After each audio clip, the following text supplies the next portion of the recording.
Hi, Alan. Welcome to Bar TV. I'm Isabel. Thank you so much for coming in today. No, thanks so much, Isabel. I'm very excited to be here for this interview. Right. So you are running for congressman. So for anyone who might not be completely sure about what the congressman does, could you explain that role? Sure. I'm running for Rhode Island's 2nd Congressional District, which represents basically the western half of the state. So in that position down in the U.S. House of Representatives, I'd be one member out of 435 other individuals elected from all across the country, representing and being voiced for that district of Rhode Island. I'd be working on, numerous legislation that has an impact on the real world lives of many of the people, not only in the district, but people that would be impacted all throughout Rhode Island, every community across the country. So it's a great position, one that I wanted to run for because our country's in a crisis right now, particularly an economic crisis based upon a lot of the policies that we're seeing coming from our current president, Speaker Pelosi and that Congress that she's leading. And it's putting many people on the wrong path financially, where we've got rampant, out of control inflation that impacts not just families now, but the next generation. This constant spending will have an impact on many of the sons and daughters and grandchildren right now, because they're going to have to pay it back in the future. I'm running because I want to cut a lot of that spending, curb a lot of what's going on down in Washington, D.C. financially, hold the administration accountable for a lot of these bad economic policy decisions that's causing not just an economic crisis that hits us in our wallets, in our pocketbooks every single day. Most importantly, their energy policies are really hurting many Americans, as we need a reasonable transition to properly sited renewable energy. So do you have any previous experiences, stories that might make you more of a qualified candidate? Now, I'm excited to be able to put my 12 years running, Cranston, which is Rhode Island's second largest city, but the largest city in this 2nd Congressional District, where during that time, when I was first elected mayor, and I'm proud that I was the first Asian American mayor in our state's history. When I first got elected, the city was hurting financially. It was in financial distress.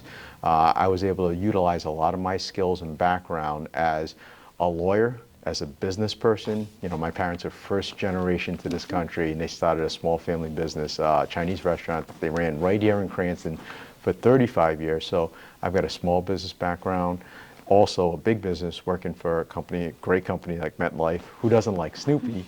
But I use a lot of my legal training, business training, to right the ship by working together, Democrats, Republicans, independents alike, working with our unions to tackle big issues like our unfunded pension plan. And by doing so, we made sure that the savings that we had, we invested it into our schools to help support our kids as they go through the educational system, support great fields, our infrastructure, everything that turned Cranston into one of the best cities to live in America. And I also focused on our business owners there, where we made sure we cut through the red tape, supported not only big, but small business owners too. And by doing that, we created a great environment. And those are the same talents and leadership skills I want to take to Washington, D.C., working together to solve these economic crisis problems that the Biden and Pelosi administrations are, causing upon all of us. Right. So speaking of parties, you are a member of the Republican Party. Do you feel you're kind of like a new face, a fresh breath of air for the party, representation-wise? No, absolutely. I've been a Republican since the first day that I jumped into public service. And yes, I have been that breath of fresh air because, I'm one of these individuals that believes in common sense, leadership, working across the aisle to solve problems. And that's what is so unique about the skill set that I bring down to Washington, D.C. to represent and be a voice for all Rhode Islanders. I'm an individual that's proven that I can work together with Democrats and Republicans alike, all with the focus of the residents in mind. And that's the same type of drive that I will bring and be a voice for Rhode Islanders, not just in the 2nd District, but all Rhode Islanders down in Washington, D.C. So jumping right in, like you said before, clean energy, or our gas prices have definitely increased. So I know one of your goals is to lower that price. So how do you plan on doing that? Now, I'm getting back to I am one of those Republicans that can say those words, climate change, because living in the ocean state, I can have personally seen the impacts that man-made decisions from long ago have an impact on our neighborhoods and backyards. When I first became mayor in 2010, that first term, half the city was underwater. And we made sure that we work with the federal government, state governments to invest dollars in to mitigate some of that flooding, buying back some of these homes that shouldn't have been built on riverways, restoring it back to its natural habitat. Down in Washington, D.C., as we transition over to a renewable economy, I will support continued efforts on that front to continue to help invest in projects like that, but most importantly also clean water, clean air, even infrastructure projects like bettering water lines so that it's free from lead.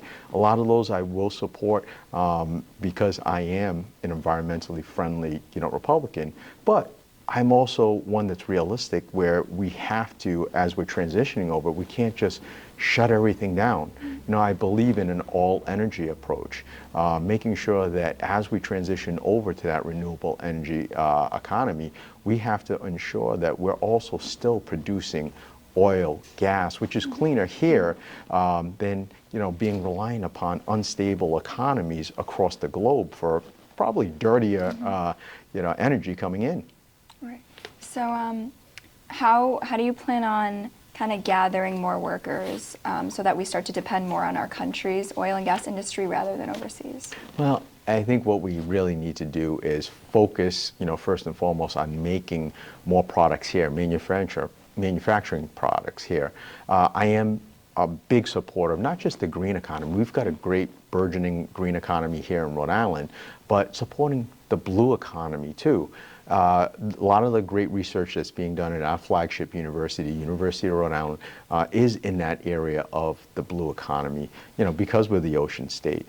If we can train a lot of the next generation into these, areas, whether it's at URI or any of our great institutions here in Rhode Island or all across New England, that helps support the workforce. So, bringing back investments into, research into these areas, into supporting, training many of the students that want to start a career is a first step.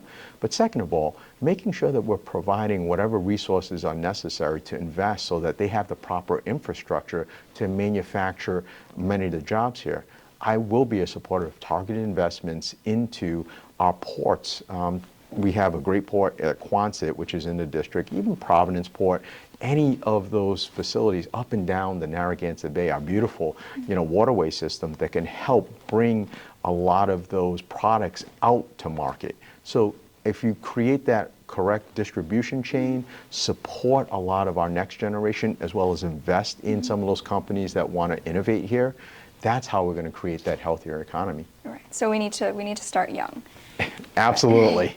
So like you said, you are one of the Republicans who doesn't have a problem with saying climate change. How would you work with those colleagues of yours who might not want to support climate change or might not want to believe that? I've always been a voice during my 12 years as mayor, and even in my, time in, private sector life. I've always been a voice and not be afraid to kind of change people's opinions and stand up for, the other side. And I can show, like I said, and point to, during my 12 years as mayor, some of those climate battles, whether it's the floods that we had or, the incredible snowmageddon that we had a few years ago, some of these dramatic climate events that we're seeing, or even just coming out of this summer, the incredible heat wave that we had, those are real impacts on all of us, real impacts on our economy. I was talking to some of our farmers here. We've got a, even though we're a small state, we do have a good, agricultural industry, talking about how they were impacted because of this extreme heat. And unless we start taking small steps and being a voice for those individuals, it's impacting us in all walks of life. And that's what I'll do in Washington, D.C. tell the stories of our residents, tell the stories of our business owners, tell the stories of our farmers and what they go through every single day based upon our climate. Yeah, being a voice for our people, definitely. Absolutely. Right. So just like the increase of gas prices, the cost of living is starting to increase. So kind of what's the data behind that? What else is being affected by inflation? Yeah, it saddened me when I, heard President Joe Biden on 60 Minutes just this past weekend when he was, just basically downplaying this dramatic 40-year high inflation rate when it went up, to 8.3%. He's like, oh, it hardly went up, just an inch. Well, it's still record highs, and families are living with this crisis because what's happening is their wages aren't keeping up. Just think about, families that are on fixed income, seniors. I've got a mom that's on Social Security and is relying upon that check, and nothing is going up at that same dramatic rate. So that's what's frustrating. That's why I want to get down to Washington, D.C., to cut some of the spending. There's too many dollars that are in the system right now. I also want to be oversight watch and be an advocate if the Fed takes too dramatic and aggressive of a interest rate hike that could spiral us into a dramatic recession. So going down to Washington, D.C., these are some of the policies that I want and be a voice of to watch what the administration is doing, watch what many of the policies that are being set economically, but most importantly, control spending and bring back jobs into Rhode Island, into our country. That's going to help spur that economic growth and soften any type of landing that we might have. So do you think there's anywhere that our government is spending a bit too much money, whereas they could be putting it somewhere else? And that's where my skills and expertise comes in, because as mayor, I've learned to go through line item by line item a lot of these budgets. And one of the areas that I saw was Speaker Pelosi wanted to invest $200 million in the Presidio Park. Well, you know what? That type of spending should have been targeted towards businesses, towards projects like $200 million invested in our Quonset ports, to help fix that up, fix that distribution channel system. That would have been a better target investment than in the Presidio Park. Also, when we're talking about the American Rescue Plan Act, there were so many billions of dollars that went in. No, and I'm not saying don't spend, because we needed some shot in the arm. But when you're talking about states and municipalities having like 4 to 5 years to spend like millions to billions of dollars, there's too much money on the street. I've always been one about targeted investments for particular projects so we watch our spending and not just giving it outright unchecked. Right, so we need to have like a box that the money kind of goes in. Not just a box, but also supportive of projects that we know are, meeting our goals to help support our businesses, help support our workers, help support our residents. So accountability is something, and transparency is something I'm highly supportive of. Right. So speaking of supporting workers, I know you stood by the police during this whole 2020 ordeal of defunding the police. Can you tell me why you chose to stand by them? Yeah, I was a former criminal prosecutor for several years in our Rhode Island Attorney General's office, where I was part of the narcotics and organized crime unit. I've worked with many officers throughout their careers and see what they go through every single day. But as mayor, I've also seen the great work that our men and women do every single day, helping keep our city safe. And I know it's not an easy job. And I was proud to receive recently the support of the International Brotherhood of Police Officers, Local 301, because I've stood by them. But here's why, in particular, that I've stood with them over those calls from the extreme progressive, Democrats that are calling for defunding the police. That is the wrong message, especially now in this wrong time. Safety is something that's important for all of us. That's what made Cranston one of the best cities to live. And I can talk about a prime example when, back early on in those 2020s, when we had the riots going on throughout the country, you see the difference between extreme progressive Democratic leadership and my leadership. Well, the mayor of Providence let those riots get out of control because he didn't support the police officers and back them up. Those rioters not only destroyed a Providence police car, they vandalized and looted the Providence Place Mall. But on the opposite end, the next night, when they threatened to come into Cranston and destroy our gem, our jewel of Garden City, our outdoor shopping center, I not only stood by our police, we called for mutual assistance. I even spoke with the governor having National Guard presence. And they saw that presence, they didn't come, and they went somewhere else and ended up destroying a Dunkin' Donuts, But we have to stand by our law enforcement to help create not only safer communities, safer state, safer country, and that's why I am with them and proud to have their endorsement. All right. Do you think there is some area of agreement there could be between those who are frustrated with what the police departments are doing versus those who are standing by the police? There are always great ways to innovate, and during my time as mayor, I supported our colonel, our police officers, when they wanted to, put more of a focus on community policing, interacting with a lot of our residents, on a one-to-one basis, getting to know them, getting to know the business owners. Initiatives like that, as well as even they were part of a new statewide innovative program to help people with certain more like opioid type issues, helping going out with social workers that can be on a proactive basis talking to people about what they need, not always on the reactive defensive measures. So there are different ways that we can support the community, be a lot more friendly, and not always be on the back end, call them when they need them. So I'm always supportive of these new innovative policing initiatives where we partner with, whether it's fire, social workers, getting our residents the access they need. And down in Washington, D.C., that's what I'll do. I'll be supportive of programs like that across the country where they're partnering and making sure that, the voices of the residents and the needs of the residents are proactively helped. All right. So speaking of drug use, I know that you are definitely an advocate for the opioid overdose crisis. Advocate against. Against. Sorry. Against. I said for, my bad. Against. So kind of why is that important to you? What have you seen that's been happening that makes it kind of... Yeah, this opioid crisis hits every community, and it hits every community hard.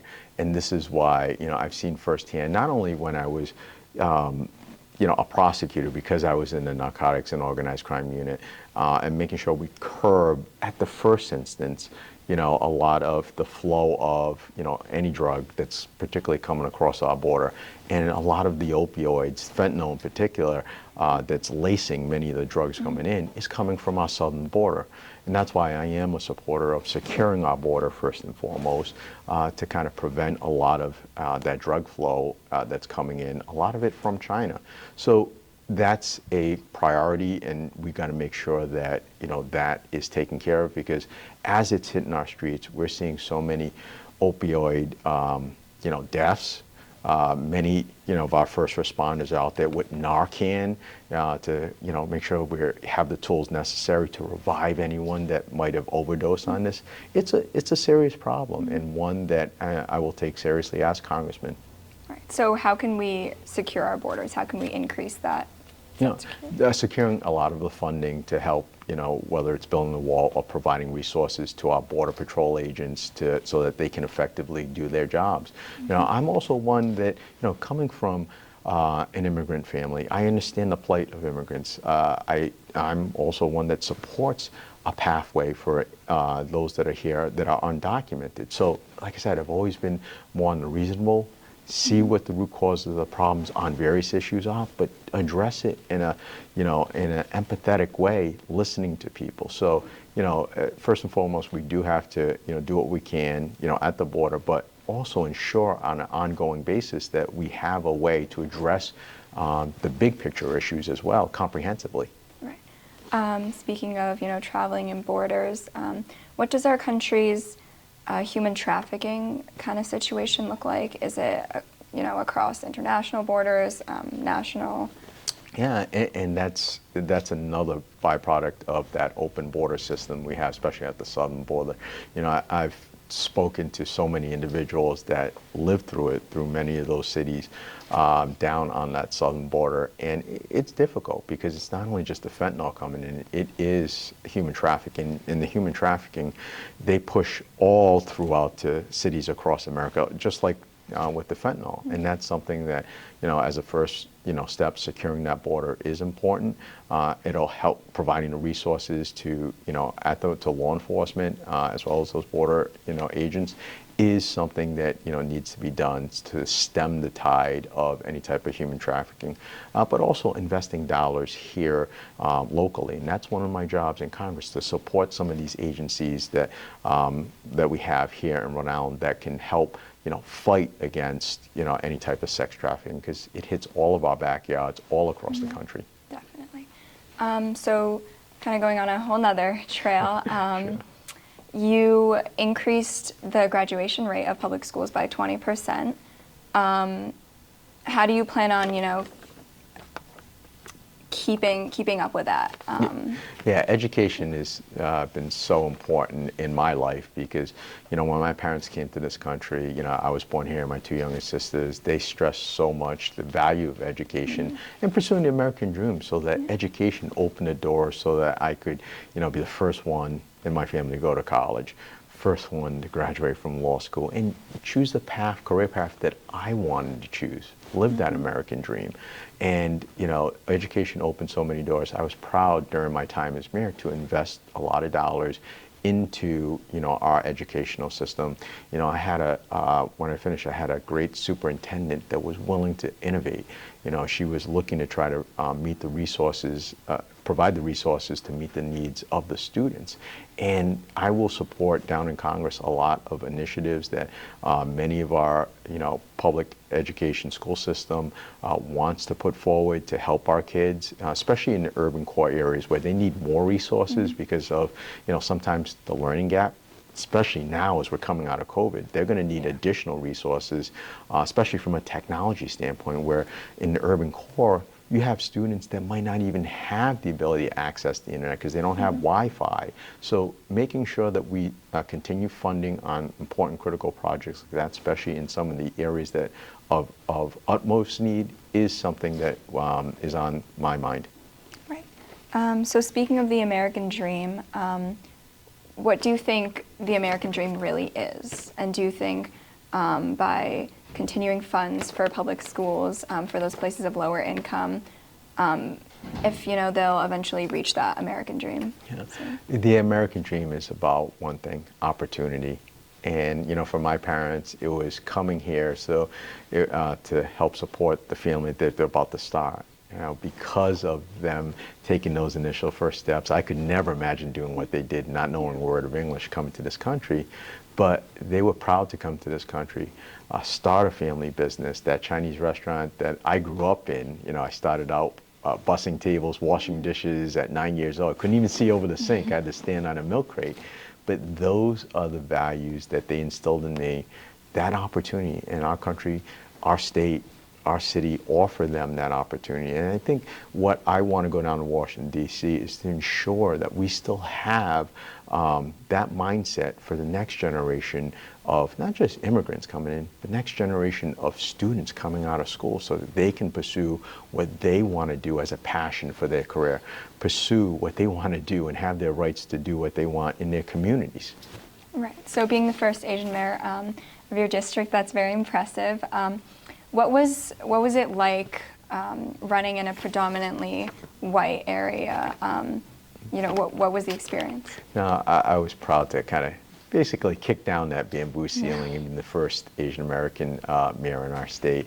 And I've been, so proud to carry that label. It's part of who I am, but I worked hard to ensure that it opened up new doors for a lot of individuals across the country, across our state, that we can do it. Because growing up, public service wasn't something that's normally pushed upon for a lot of students or kids, with their Asian families. Right. And to be hopefully a role model for that next generation, to say, hey, it can be done, and you can achieve a lot of good things. I'm proud of that fact, and that's why whether it's, Chinese students, but just students in general. I always made sure I was there talking with them, listening to them, to show that they can have a voice. They also can be that potential advocate for others in the future. Right. Staying on the topic of Chinese relationships, Asian relationships, obviously we have seen during the COVID time the rise of Asian hate crimes. What are your thoughts on that? If they continue to arise, do you have the power to address it? And even though I was term limited as mayor a couple years ago, and I'm back at a law firm now, one of the larger, most diverse firms in the state of Rhode Island, my passion for helping and being a voice never stopped. I was, proud to be, out there, not just in Rhode Island, where we set up meetings with, our community, with the U.S. Attorney, with the Attorney General's office, with other, stakeholders, the governor's office, to talk about what's going on in the community. Because while there wasn't actual, that we've heard of, direct violence, in Rhode Island, there were a lot of microaggressions that happened.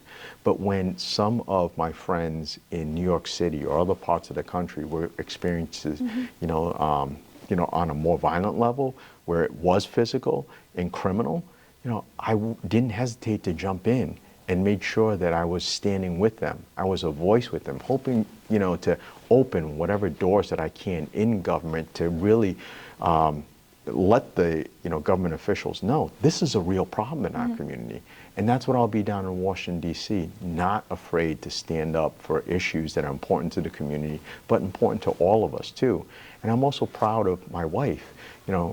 She worked and was, I think, the third or fourth state in the country, to pass a bill so that requires Asian American history be taught one unit of it within our educational system. Because the more that we know about each other's cultures, the better understanding we have, and it will help stem or curb any type of this, anti-Asian hate that has been going around and sometimes proliferating, because we're still seeing it happen in countries, in this country, in many states. Right. But again, with the starting young, we have to educate our younger generation. Absolutely, and our older generation too, right. And all of us, because this is what's great about our country. We are this giant melting pot of so many different cultures, so many different backgrounds. Learning about each other's heritage is so important, and that's what I love it. And the best way for me is to share it through food. And if you follow my social media posts, I'm always game to try any type of food, and that's for me one way that we can tie a lot of people together at the dinner table. Right. So what do you think is Rhode Island's biggest issue that you want to kind of jump right on if you were elected into office? The biggest issue is definitely economy. I've talked to so many people from all walks of life, all political affiliations, Democrats, Republicans, Independents. We're just hurting because, especially now as we're going into the fall, into the winter, a lot of us heat our homes with home heating oil. And I just topped off my tank just before the season was supposed to end. I already had some. I looked at the bill. It was $800. And as we're going into the fall, into the winter, you're going to have a lot of people on fixed incomes, a lot of people on Social Security, like my mom, making these very drastic, difficult decisions about how I'm going to heat my home, how I'm going to pay for the high grocery prices that we're having, how am I going to pay for some of my high prescription drug prices? These are the difficult decisions that many families are facing, many individuals are facing, not just in the district, but in our state, across the country, that I want to go down to Washington, D.C. to represent and be a voice for them and tackle that economic crisis that impacts us daily. Right. So for any Asian families or kids out there that might be watching this, do you have any advice or words of wisdom for them if they have this sort of dream to follow? Don't be afraid. Right. Don't be afraid to leap into your passion. For me, it's public service, and like I was talking about before, growing up in an Asian family, it wasn't pushed on us. Public service really wasn't pushed on us as a career. But this was something in my heart I knew I wanted to, pursue. And I dove in head first. Sometimes I look and it's like, ooh, there's not much water in that pool. But you go for it. If this is something that you want to do, you feel passionate about helping people like I do, don't be afraid. Your parents will follow, your family will follow, your friends will follow eventually. But now, my mom, who at first thought I was, like, what are you doing? You're giving up a career in the law, good career, you're making good money, start a family. The Asian mom that gives you that. But now I go over for Sunday dinner and she's looking at me like, why were they, going after you on, about this or about that? I'm like, Mom, what were you watching? Oh, this cable was cable access that was broadcasting a council meeting. I'm like, you're watching that? But so you can see the transition, and they will follow, and they are always going to be supportive of you. So for that next generation, once again, get involved, pursue what you want to do, pursue your passion. Right. We can always use more voices. Absolutely. Right. So that's all I have for you today. Thank you so much for coming in. I wish you the best of luck. If you have anything you'd like to say to Yes, thank you. Thank you so much for having me on, and for all of your viewers. Please follow the campaign, www.fungforri.com, FUNGFORRI.com. If you want to get involved, please contact us. We're always looking in these last, few weeks of the campaign now for volunteers, any financial support, anything that you can do to help us get our message out would be greatly appreciated. I'd love to be a voice for all of us, down in Washington, D.C. Thank you.